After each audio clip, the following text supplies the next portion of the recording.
Que la gracia, la paz y el amor de Dios sea con cada uno de los que están compartiendo esta palabra. Queremos añadir bendición. Sabemos que Apocalipsis es un libro muy controversial, que tiene varias escuelas de interpretación y que la mayoría de ellas niega el arrebatamiento. Por lo cual queremos sumar la voz para poder alumbrar a todos aquellos que están esperando hacer la voluntad de Dios. Apocalipsis es un libro que fue revelado en visiones. Una visión es algo que no está sucediendo, pero que tiene un mensaje en los símbolos y en las figuras. Así me lo hizo entender Dios. Y no todo lo que muestra Apocalipsis ocurre en el cielo. Son hechos que se van a consumar en la tierra. Por eso quiero invitar a todos aquellos que son entendidos a leer la palabra, a investigar, porque toda la revelación que Dios quiere dar está en la misma palabra. Yo siempre enseño, dentro de la palabra todo, fuera de la palabra nada. Vamos a hablar en este día de un tema muy profundo, importante, cuyo título es 666 y el mar de cristal. Comienza en el capítulo 15 del libro de Apocalipsis, cuyo título significa Apocalipsis, revelación. Allí dice: y vi como un mar de vidrio, mezclado con fuego, y a los que habían alcanzado la victoria sobre la bestia, sobre su imagen y sobre el número de su nombre, estar de pie con las arpas de Dios, y cantan el cántico de Moisés, siervo de Dios, y del Cordero. Identifica claramente a Israel. ¿En qué tiempo sucederá esto? Porque es muy importante saber en qué tiempo. La Biblia es muy clara, y le vuelvo a decir, toda respuesta que busquemos, siempre tenemos que ir a la palabra y no dar lugar a la imaginación, porque podemos imaginar muchas cosas, pero la revelación está en la palabra. Esto acontecerá después del arrebatamiento de la iglesia. A través de los años que he dado estudios sobre este tema, me han preguntado que por qué hay tanta gente que niegan el arrebatamiento. Y yo entendí de parte de Dios que el arrebatamiento es necesario para separar tiempos. La Biblia dice claramente que después del arrebatamiento quedan 7 años para el fin de todo. Esos 7 años no son más que la semana de Daniel que falta cumplir. Está dividida en 2 tiempos, 42 meses cada uno, o 3 años y medio. La primera parte es para los creyentes que se queden. Muchos cristianos se van a quedar por estar perdiendo tiempo, buscando añadiduras cuando deberían buscar a Dios. Y la segunda parte es el tiempo de Israel. Es decir que está todo perfectamente preparado por Dios para que venga el cumplimiento. El arrebatamiento es necesario para separar el tiempo y dar lugar cuándo y en qué momento comienzan los días finales. Es decir, después del arrebatamiento va a acontecer lo que vamos a hablar en este día. La Biblia dice que allí en Isaías 28:15 que Israel en este tiempo firmaría un pacto con la muerte y un convenio con el infierno. Israel necesita edificar el templo y evitar toda cosa que ponga en riesgo a un atentado, cosa común en estos tiempos, y para ello ha firmado con este gobierno mundial que viene y que ya está. El mundo es como ir a un teatro y están todos los actores preparados y solo falta que se corra el telón para que comience la obra. Ya está todo preparado. Israel ya firmó, porque confía en que el hombre le va a cumplir sus promesas, pero detrás de ese hombre está el diablo, porque es el hijo de Satanás. Y el diablo nunca cumple promesas. Él es padre de mentira, es ladrón, robador, y la Biblia lo llama el cruel. Es decir que tiene mucho que ver lo que va a pasar con el templo de Dios para que comience el tiempo de lo que vamos a hablar. ¿Cuál es el origen del mar de cristal? Antes que nada le quiero decir que en el cielo de Dios no hay, y más adelante lo vamos a hablar, ningún mar de cristal. Habla de acontecimientos terrenales. Y en la figura del mar de cristal vamos a encontrar, a través de la Biblia, la respuesta. El primer milagro que Cristo hizo fue en las bodas de Caná. Un milagro que no tiene comparación con los demás que hizo después, porque ese milagro tiene relación con el mar de cristal.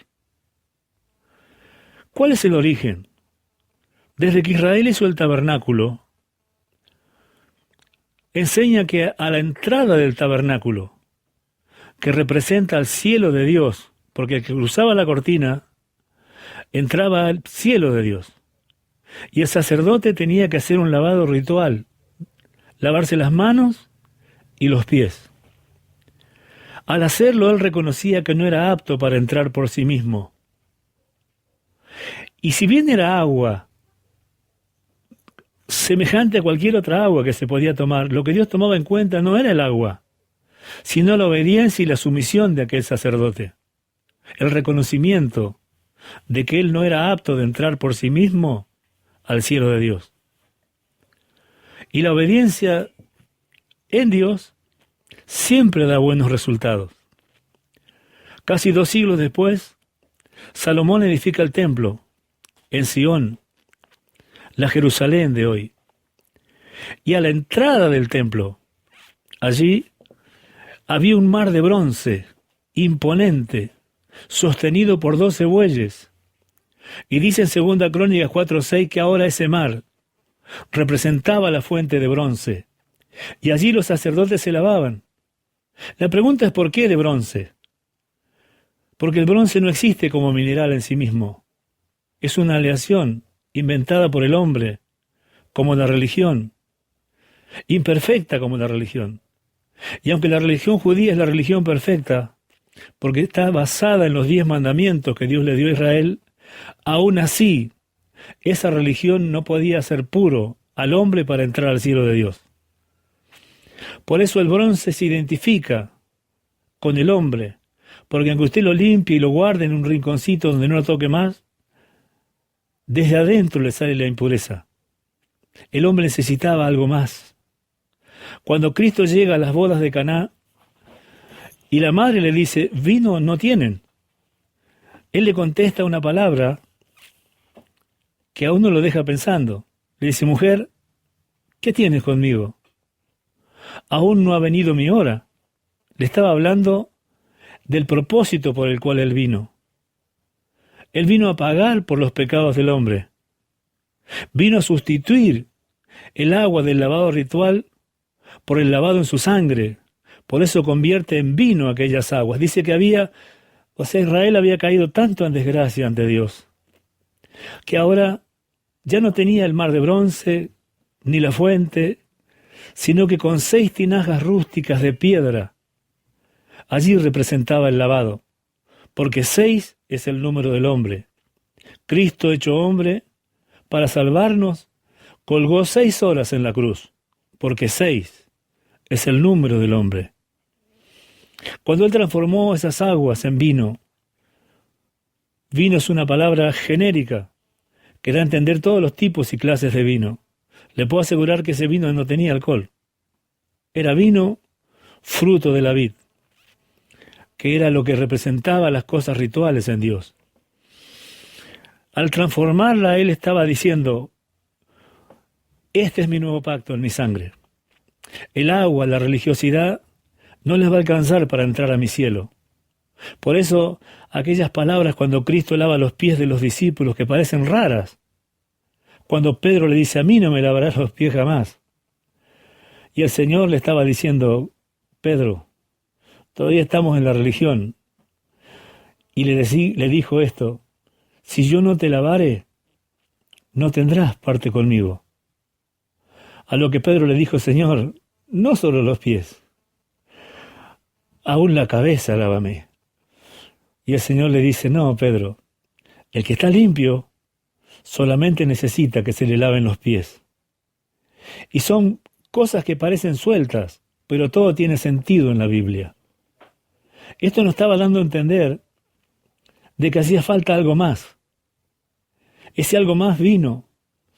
Cristo lo trajo, el Mesías, pero él fue rechazado. Rechazado por su nación. Y yo siempre enseño, a Cristo no lo mataron los judíos, ni tampoco los romanos, aunque el pueblo judío fue quien lo entregó y Roma fue el brazo ejecutor. A Cristo lo mataron nuestros pecados. Él murió por nuestros pecados.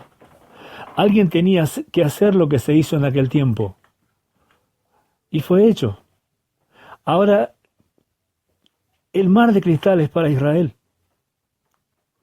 Es un acontecimiento que Israel va a tener que enfrentar.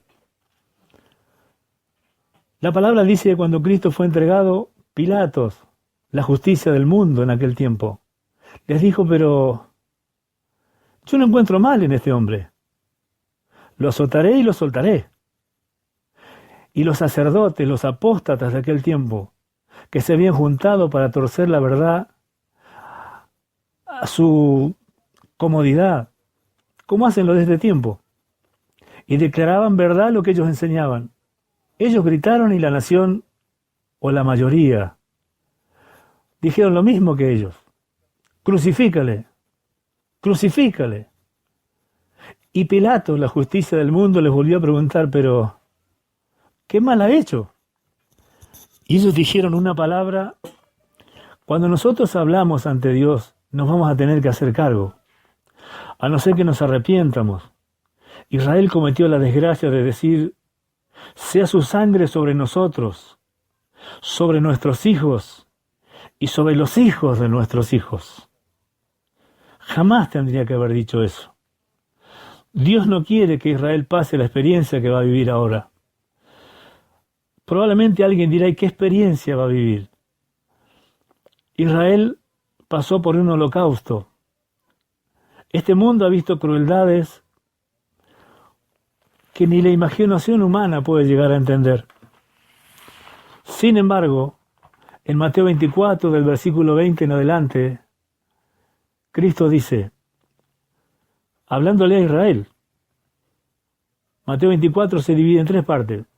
Del 3 al 14 le habla a la iglesia, donde anuncia en el 14 el fin de la gracia. Del 15 al 28 le habla a Israel.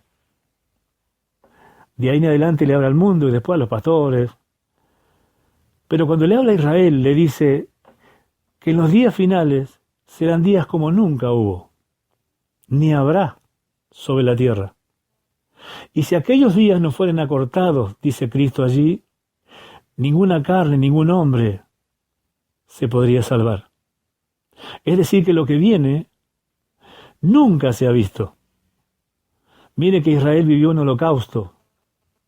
Amado Israel, lo que viene sobre ti, Cristo lo dice, tu Mesías será peor que lo que viviste.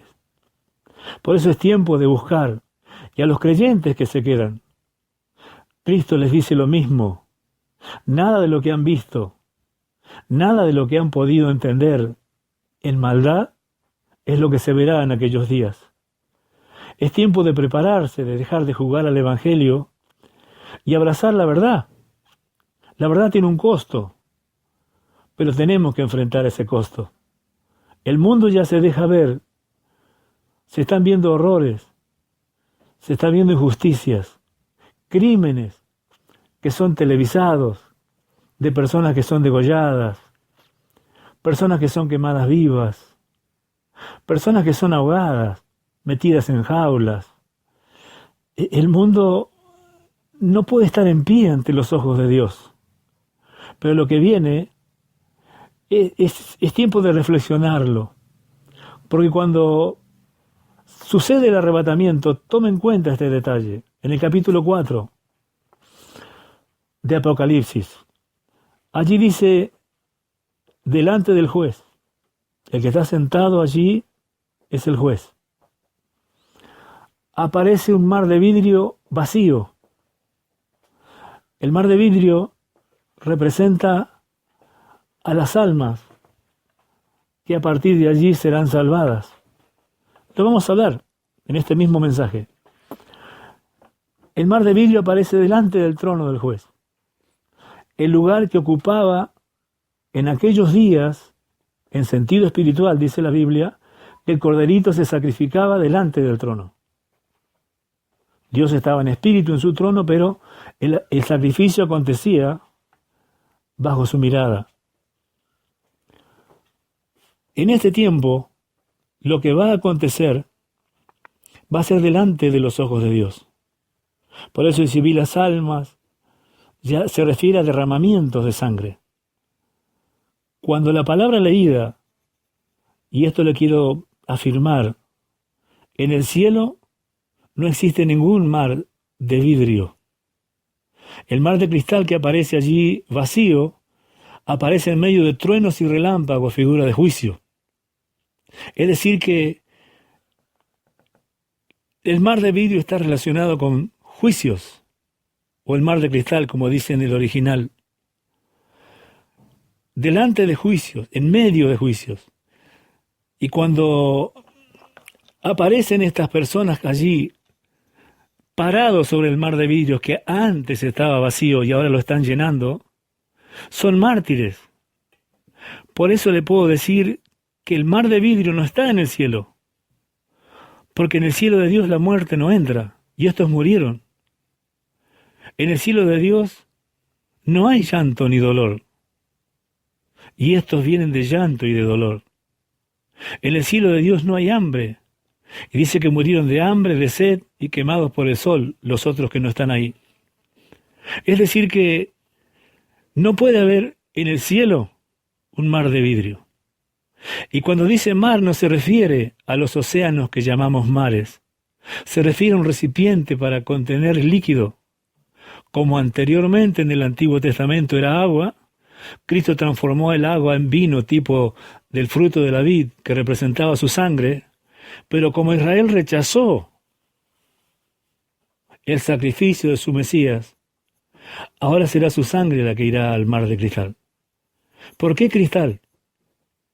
Porque el cristal requiere de un calor intenso para ser purificado hasta de la última escoria y quedara transparente, de la manera en que las almas que estén paradas sobre el mar de cristal estarán sus almas, porque tenían todo, pero le faltaba el sacrificio perfecto, el de su Mesías. Dice la Biblia en Hebreos que Cristo, con una sola ofrenda, hizo perfectos para siempre a los santificados. ¿Qué es lo que viene ahora? Ante nuestros ojos está el cumplimiento. Los países más grandes. Se sabe de Estados Unidos, porque personas tuvieron el coraje de ir, filmar. Están preparados los campos de concentración para ser llenados por personas que van a ser martirizadas. En Estados Unidos hay estos lugares donde mostraban ahí en un video preparados para entrar trenes, como en los tiempos del Holocausto. Allí entraban llenos de personas aquellos trenes y salían vacíos. Centros así de concentración para llenarlo de personas que van a ser martirizados hasta morir. Allí serán puestos a prueba. O niegan a Cristo o mueren. El que niega a Cristo se va perdido. Y el que no, morirá por su fe. Por eso en este tiempo, aunque la realidad ya se ve, porque la Biblia dice entenderán los entendidos. ¿Qué queremos decir? Redundando en pocas palabras, porque ese es un estudio de más de una hora, transformado a 25 minutos. Es tiempo de buscar a Dios. La Biblia dice, buscad a Dios mientras puedas hallarlo y llámalo hoy en tanto que Él está cerca. Mientras estamos en el día llamado hoy, es tiempo de buscar a Dios. ¿Qué es lo que Dios nos pide? Que aceptemos a Cristo y sigamos su palabra. No nos pide mucho. No vamos a ser perfectos cuando Cristo venga, pero lo importante es estar esperándolo. El arrebatamiento es real. A mí me han preguntado más de una vez, ¿y cómo si hay tantos que dicen lo contrario? Que esto hasta un niño lo puede entender. Si cuando Cristo viene en la segunda venida para Israel, viene con la iglesia, es porque se los llevó antes. Si no, ¿cómo van a venir si no los llevó? Razónelo. Y no se deje guiar por cualquier imaginación humana. Vaya a la palabra. La Escritura dice que habrá un arrebatamiento. Acepte a Cristo. Llámelo que venga a su corazón. Siga su palabra. Y aléjese de todos los que comercian con la verdad de Dios. Habrá alguien, aunque no son muchos, que están esperando. Dios le va a proveer. Pídale. Yo ruego a Dios que le dé entendimiento y usted encuentre dónde ir. Que la gracia, la paz y el amor de Dios sea con todos los que están compartiendo esta palabra. No es un ánimo contra nadie, sino es proclamar la verdad de Dios. Vamos a seguir hablando de estos temas con la ayuda de Dios. Cuento con su oración y humildemente entrego esta palabra. Yo soy Juan, una voz, buscando un rebaño que está perdido. Gracia y paz de Dios. Es un tema difícil.